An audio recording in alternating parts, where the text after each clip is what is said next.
I was a nanny fired for negligence, and as Mrs. Hartwell's manicured finger jabbed toward the front door, her husband's cold stare boring into me from behind his morning paper, I realized they had no idea what real negligence looked like, or how perfectly they were about to demonstrate it. The accusation hung in the pristine air of their marble foyer like a poisonous cloud. Negligence.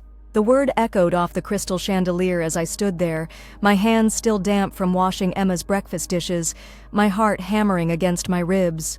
Mrs. Hartwell's lips moved in sharp, clipped sentences, something about leaving 4-year-old Emma unattended for 3 minutes while I answered the door for a delivery, something about irresponsibility, something about immediate termination without references. I watched her mouth form the words, but my attention had already shifted to the details she couldn't see. The way Mr. Hartwell's newspaper trembled slightly in his grip, the fresh scratch on Mrs. Hartwell's wrist that she kept adjusting her bracelet to cover, the faint chemical smell that had been lingering in their garage for weeks, masked by expensive air fresheners, the way Emma had been asking me why Mommy and Daddy had so many new friends coming over after bedtime. 3 minutes. I had left Emma playing with her building blocks in the living room, a room with no stairs, no sharp corners, gates on every entrance, while I signed for their pharmaceutical delivery. A delivery that came every Tuesday at precisely 10:15 a.m., always addressed to Dr.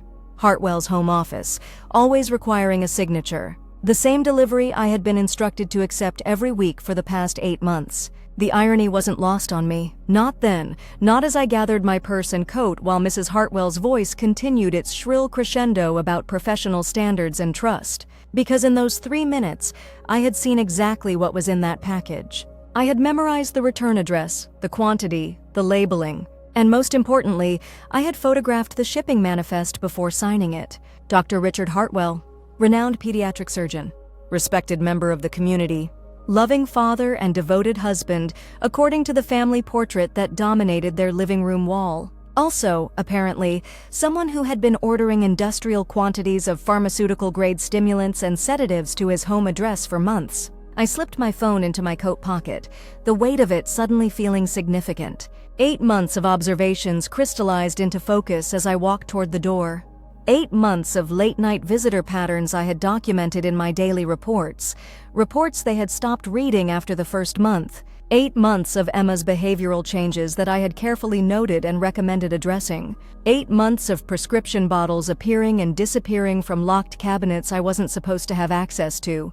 The front door closed behind me with a soft click, cutting off Mrs. Hartwell's final words about never working in childcare again. I stood on their manicured front step, breathing in the crisp morning air, and smiled for the first time in weeks. They thought they were firing me for negligence. They had no idea they had just eliminated the only person who had been protecting them from their own. The walk to my car felt different now. Each step carried purpose, strategy, calculation. I had been documenting everything for months, not out of suspicion initially, but out of professional thoroughness. My childcare certification required detailed daily reports. My insurance demanded photographic evidence of safe environments. My own protection had driven me to maintain meticulous records of every interaction, every concern, every recommendation I had made regarding Emma's welfare. What had started as due diligence was about to become something else entirely. I slid into my Honda Civic and pulled out my phone, scrolling through months of carefully organized files. Photos of Emma's bruises that Mrs. Hartwell had explained away as playground accidents, except Emma hadn't been to a playground in weeks due to her parents' increasingly erratic schedules. Videos of Emma exhibiting signs of exposure to adult substances, hyperactivity followed by unusual lethargy, dilated pupils during afternoon reading time, repetitive behaviors that had concerned me enough to research pediatric toxicology. My documentation had been professional, concerned, hoping to help a family I thought was struggling with the pressures of 2 demanding careers. I had compiled behavior reports, suggested pediatric consultations, recommended family counseling. I had done everything by the book, following every protocol I had learned in 8 years of childcare experience, and they had fired me for negligence. The pharmaceutical delivery truck was pulling away from the Cromwell residence 3 houses down as I started my engine. Tuesday delivery route. I had memorized it months ago, watching from Emma's bedroom window as she napped.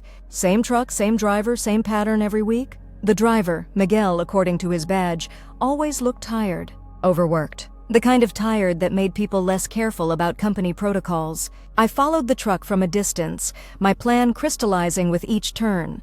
The distribution center was only 12 miles away, tucked into an industrial complex I had driven past countless times without giving it a second thought. Now, it represented something else entirely. Opportunity.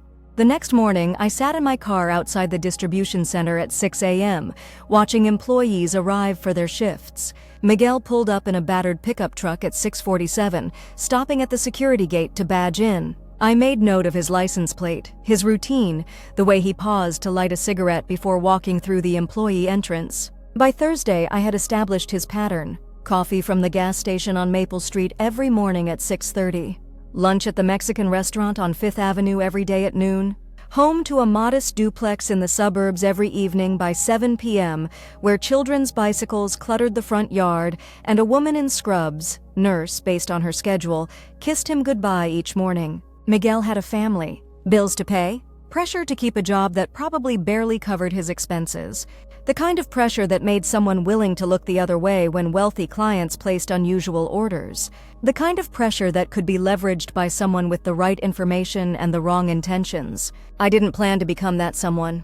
But the Hartwells had made their choice when they decided to destroy my reputation, rather than address their own problems. Friday afternoon, I positioned myself at the coffee shop on Maple Street, laptop open, working on what appeared to be freelance writing projects, legitimate ones, carefully documented, with timestamps and client communications that would establish my presence as routine and professional. Miguel's coffee order arrived at exactly 6:33 a.m., just as it had every day that week. He looked even more tired up close. Dark circles under his eyes. The kind of fatigue that spoke of double shifts and financial stress. His uniform was clean but worn, his hands calloused from years of manual labor. A family photo stuck out from his wallet when he paid for his coffee. 2 young girls in school uniforms, gap-toothed smiles bright with innocence. I felt a moment of hesitation. Miguel wasn't the enemy here. He was another working parent trying to make ends meet, probably unaware of the full implications of his delivery route. But he was also the key to unraveling something much larger than my wrongful termination. The Hartwells had made their choice. Now I would make mine. I waited until he left, then approached the barista with a concerned expression and a story about my friend Miguel seeming unwell lately. She was sympathetic, chatty, the kind of person who noticed regular customers and worried about them. Miguel had been working double shifts, she told me. His daughter needed some expensive medical treatment. He had been asking about additional delivery routes, anything to bring in extra money. The picture became clearer. Miguel wasn't complicit, he was desperate. The kind of desperate that pharmaceutical companies exploited by offering cash bonuses for discretionary deliveries. The kind of desperate that made someone willing to deliver controlled substances to residential addresses without asking too many questions about prescription legitimacy. I spent the weekend researching pharmaceutical distribution regulations, controlled substance tracking requirements, and residential delivery protocols. The law was clear. Certain medications required special handling, documentation, and verification processes that simply couldn't be met through standard delivery services.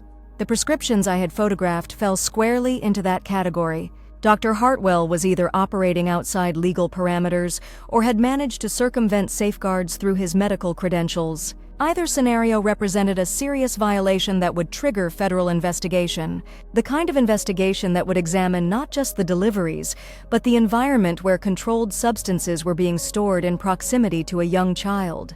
By Monday morning, I had crafted my strategy. Not revenge, justice. Not retaliation, protection. Emma deserved better than parents who prioritized their pharmaceutical access over her safety, and every future family deserved protection from my supposedly negligent childcare. The first call was to the State Licensing Board for Pharmaceutical Distribution. I identified myself as a concerned childcare provider who had witnessed irregular delivery patterns and wanted to understand reporting requirements. The representative was helpful, professional, and very interested in the details I could provide.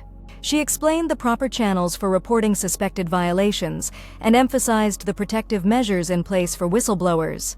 The second call was to Child Protective Services. This conversation was more delicate, requiring careful documentation of my concerns without overstepping professional boundaries. I had photos, behavioral observations, and time-stamped reports spanning 8 months. The caseworker who took my call had seen it all before. Affluent families whose resources allowed them to hide dangerous behavior until someone in a position to observe finally spoke up. The third call was to my professional liability insurance company. They needed to know about my termination and the circumstances surrounding it. More importantly, they needed to understand the potential exposure they faced if the family I had been protecting chose to scapegoat me for their own negligence. By Tuesday afternoon, I had submitted formal reports to 3 different agencies. Each report was factual, documented, and focused on child welfare rather than personal grievance. I included photographs, behavioral observations, and a detailed timeline of concerning incidents. I provided contact information for Emma's pediatrician, who had asked several pointed questions during our last visit that suggested professional concern. The wheels were in motion, but the Hartwells didn't know it yet. I drove past their house Wednesday morning, noting the pharmaceutical delivery truck parked in their driveway right on schedule. Miguel was at the front door, clipboard in hand, looking even more tired than before. Mrs. Hartwell answered in her silk robe, accepting the package with the casual entitlement of someone who believed herself above scrutiny. Neither of them noticed the unmarked sedan parked across the street, or the telephoto lens capturing every detail of the transaction. They didn't see the license plate scanner or the GPS tracker that would document every stop on Miguel's route.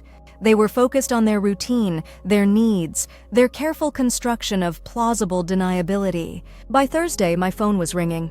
Professional contacts, networking connections, other childcare providers who had heard about my termination. The story was spreading, not the version I might have shared, but the version the Hartwells were promoting. Negligent nanny, irresponsible supervision, unemployable in childcare. I listened to each call with growing satisfaction. Every person who contacted me received the same response, a professional, measured explanation of the circumstances, supported by documentation and references from my 8 years of exemplary service. I made no accusations against the Hartwells. I simply presented facts and allowed others to draw their own conclusions. The beauty of truth is its sustainability. Lies require constant maintenance, careful coordination, and the cooperation of everyone involved. Truth simply exists, waiting to be discovered. Friday morning brought the first crack in their facade. Mrs. Hartwell's sister called me directly, a conversation I recorded with legal notification as required by state law. She had heard about my termination and wanted to understand what had happened. Her concern wasn't professional, it was personal. She had been worried about Emma for months, had questioned some of the family's choices, had wondered why a previously stellar nanny would suddenly become negligent. I shared my documentation with her. Photos of Emma's behavioral changes, videos of concerning symptoms, timestamps that corresponded with unusual activity in the household. She listened with growing horror, then asked the question I had been hoping to hear: what could she do to help? The weekend arrived with unseasonable warmth, the kind of weather that made people careless about closed doors and raised voices. I spent Saturday morning at the park across from the Hartwell residence, ostensibly reading but actually observing. Their house had become a hub of activity, visitors arriving at odd hours, cars with out-of-state plates, the kind of traffic patterns that suggested something beyond social calls. Dr. Hartwell appeared in the front yard twice, both times to intercept visitors before they could ring the doorbell. His body language was tense, controlled, the careful posture of someone managing a situation rather than hosting friends. Mrs. Hartwell remained inside, curtains drawn, the house sealed against scrutiny. Emma played alone in the backyard, visible through gaps in their privacy fence. She looked smaller somehow, more fragile than she had when I was caring for her.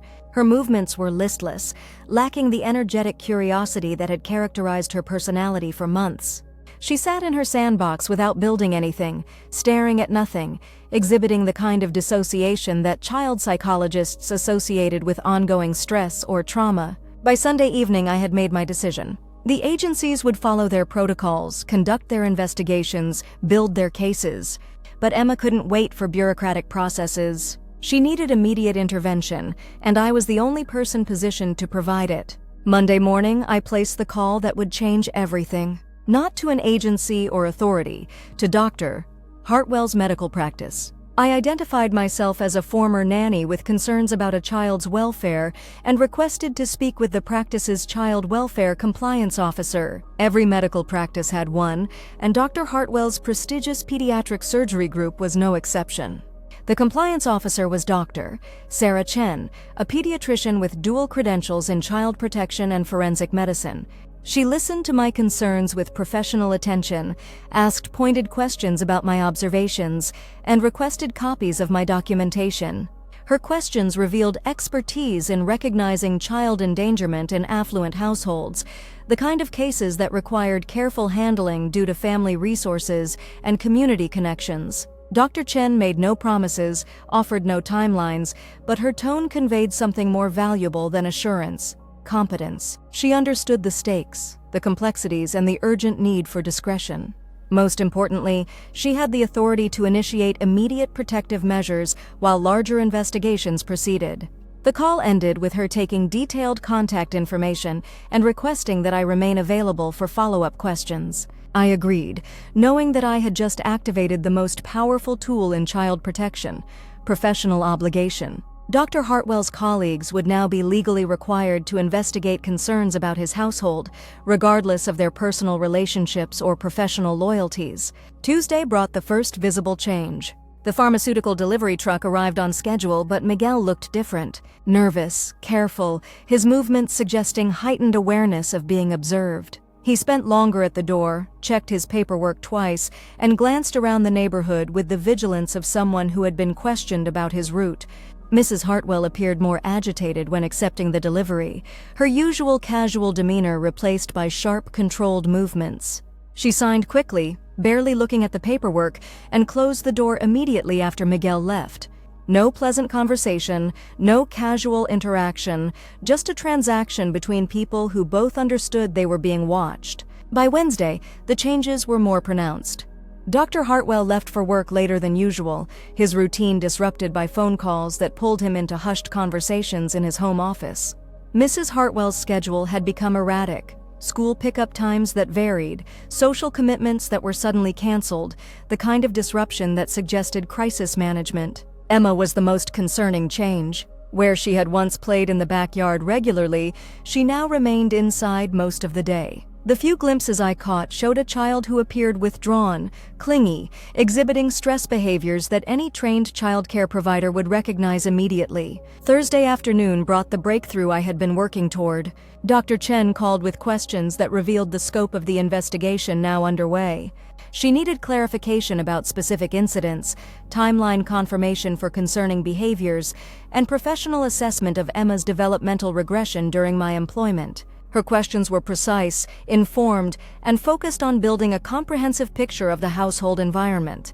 She had clearly consulted with specialists in pediatric toxicology, child psychology, and pharmaceutical regulation. The investigation had expanded beyond my initial reports to encompass multiple areas of concern. I provided the information she requested, along with additional documentation I had compiled over the past 2 weeks. Video evidence of Emma's behavioral changes, photographic proof of environmental hazards, and time-stamped reports that established a clear pattern of deteriorating conditions in the household. Dr. Chen's final question caught me off guard. Would I be willing to provide emergency childcare during a temporary custody evaluation? Her inquiry revealed that Protective Services was preparing to intervene, and they needed qualified caregivers available for immediate placement. I said yes without hesitation. Whatever else happened, Emma needed stability, safety, and professional care during what would inevitably be a traumatic transition. My personal grievances with her parents were irrelevant compared to her welfare. Friday morning arrived with the kind of crisp clarity that made everything feel possible. I prepared my apartment for potential emergency placement, child-proofing completed, age-appropriate activities organized, communication established with local pediatric services. I had no guarantee that Emma would be placed with me, but I wanted to be ready if the opportunity arose. The call came at 2:17 p.m. Dr. Chen's voice was professional but urgent. Child Protective Services was executing an emergency custody order within the hour. They needed immediate placement for Emma, and my qualifications made me their preferred option for temporary care. Could I be available by 4 p.m.? I was dressed and ready by 3:30, my car loaded with supplies and comfort items I had purchased over the past week. The drive to the Hartwell residence felt surreal, returning to the scene of my supposed negligence to provide the very care they had claimed I was incapable of delivering. The scene outside their house was controlled chaos. 3 unmarked vehicles, 2 social workers, 1 uniformed officer, and Dr. Chen herself overseeing the intervention. Mrs. Hartwell stood in the doorway clutching Emma, her face a mask of fury and desperation. Dr. Hartwell was nowhere to be seen, still at the hospital, according to one of the social workers, unaware that his carefully constructed world was crumbling. Emma saw me through the window and pressed her face against the glass, her small hand waving with the first genuine excitement I had seen from her in weeks. The recognition was immediate, joyful, a child seeing safety in the form of a familiar caregiver. The custody transfer was swift, professional, and heartbreaking. Mrs. Hartwell's protests fell on ears trained to distinguish between parental concern and guilty panic. Emma came to me willingly, clutching a stuffed elephant I had given her months earlier, her small body relaxing against mine with visible relief. As we drove away from the house that had been her home, Emma spoke for the first time since I had arrived. Her words were quiet, tentative, but clear enough to break my heart and justify every action I had taken over the past 2 weeks. She asked if she was going to be safe now. I told her yes, meaning it with every fiber of my being. The next 72 hours passed in a blur of interviews, evaluations, and emergency hearings. Dr. Hartwell returned from the hospital to find his house under investigation, his wife in custody, and his daughter in protective placement. His attempts to use professional connections and family resources were systematically neutralized by the evidence I had provided and the investigation that was now in full swing. The pharmaceutical deliveries had been the tip of an iceberg that included prescription fraud, controlled substance distribution, and child endangerment charges that would end his medical career permanently. Mrs. Hartwell's involvement in the distribution network had transformed her from neglectful parent to criminal co-conspirator, facing federal charges that carried mandatory minimum sentences. Miguel, the delivery driver, had been cooperating with federal investigators for weeks. His desperation had been genuine, but so had his willingness to document everything when approached by authorities. The cash bonuses he had received for discretionary deliveries were traced, photographed, and entered into evidence that would protect him from prosecution in exchange for his testimony. Emma remained in my care through the initial proceedings, her recovery remarkable and heartbreaking in equal measure. Away from the chaos and chemical exposure of her parents' household, she began displaying the curiosity and energy that had been suppressed for months. Her appetite returned, her sleep patterns normalized, and her vocabulary expanded to include words of comfort and security she had been lacking. The Hartwells' attempts to reclaim custody were denied at every level. Their legal team, expensive, connected, experienced in protecting affluent clients, found themselves facing evidence that was overwhelming, systematic, and documented by someone they had dismissed as a negligent employee. The irony was perfect. In their effort to destroy my reputation for negligence, they had eliminated the one person who had been protecting them from the consequences of their actual negligence. Their accusation had become their downfall, their lie had revealed their truth, and their attempt to escape accountability had guaranteed their prosecution. 3 months later, I stood in a family court hearing Emma's permanent placement with relatives who would provide the stability and safety she deserved. Mrs. Hartwell was serving 18 months in federal prison. Dr. Hartwell was facing trial for prescription fraud and child endangerment, his medical license permanently revoked, his practice dissolved, his reputation destroyed. The judge commended my professional conduct throughout the crisis, noting that my documentation and advocacy had likely saved Emma from years of ongoing endangerment. The child welfare authorities offered me consulting opportunities with other high-profile cases where affluent families used resources to conceal abuse. But the most satisfying moment came when Emma's new guardian, Mrs. Hartwell's sister, the woman who had called me with concerns, approached me after the hearing. She thanked me for my courage in speaking up, for my dedication to Emma's welfare, and for proving that real professional care meant protecting children from anyone who would harm them, regardless of wealth or status. She also mentioned that word of my case had spread through professional networks. Families were specifically requesting nannies with my qualifications and integrity. My reputation, rather than being destroyed by false accusations of negligence, had been enhanced by demonstrated competence in recognizing and reporting actual negligence. I left the courthouse that day with job offers from 3 families, consultation requests from 2 child welfare organizations, and the satisfaction of knowing that Emma was safe, protected, and thriving in an environment free from the dangers her parents had created. The Hartwells had fired me for negligence, believing they could control the narrative and escape consequences for their actions. Instead, they had activated someone with the skills, documentation, and professional integrity necessary to expose negligence far worse than anything they had imagined. Their mistake hadn't been firing me. Their mistake had been thinking that destroying my reputation would protect theirs, when the truth was that my reputation had been built on exactly the kind of vigilance and advocacy that would eventually destroy them. In the end, they had been right about one thing: there had been negligence in their household. They had simply been wrong about who was responsible for it, and catastrophically wrong about who would ultimately be held accountable. Emma was safe. Justice was served. And I was exactly where I belonged, protecting children from the adults who should have been protecting them. The negligence they had accused me of had become the negligence that defined them, and that, I realized as I drove home from the courthouse, was the most satisfying ending I could have written to their story.